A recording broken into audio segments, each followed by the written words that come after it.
Yang buat tak pandai ni sebab masa kecil-kecil tak ada guru mengaji yang dekat lah dengan rumah saya, dan saya juga tak pergi ke sekolah agama dulu.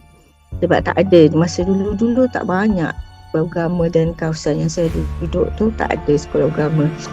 Jadi saya mengaji ni dengan ustazah tu, dia baca saya ikut, dia baca saya ikut. Jadi dia tak terangkan macam kenapa bunyi dia macam tu, kenapa. Jadi saya ni jadi malas nak mengaji dululah. Lagi ngaji pun dah malas, macam peret je kan. Jadi bila ikut haraki tu saya jadi seronok. Saya ikutlah sampai habis, sampai ke atam.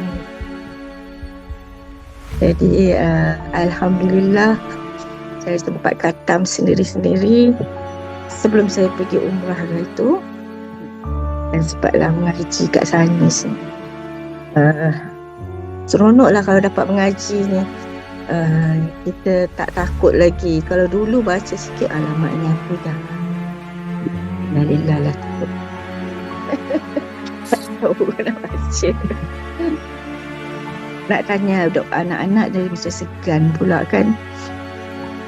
Jadi itulah, bila dah ikut kelas jadi seronok. Saya jarang ponteng, kecuali saya tak sihat ataupun ada orang datang lah. Bila orang datang ni dia bising sikit kan, jadi saya terpaksa tak ikut kelas lah. Saya rasa saya miss kelas panjang-panjang ni pun saya 3 kali je kot, 2 ke 3 kali je, sebab saya seronok ikut. Walaupun baca start merangkak-rangkak, sekarang ni saya dah tak aktif, dah mula berlari sikit lah. Dari berlari anak, saya belum boleh berlari laju lagi. Jadi itu pasal saya ikut lagi,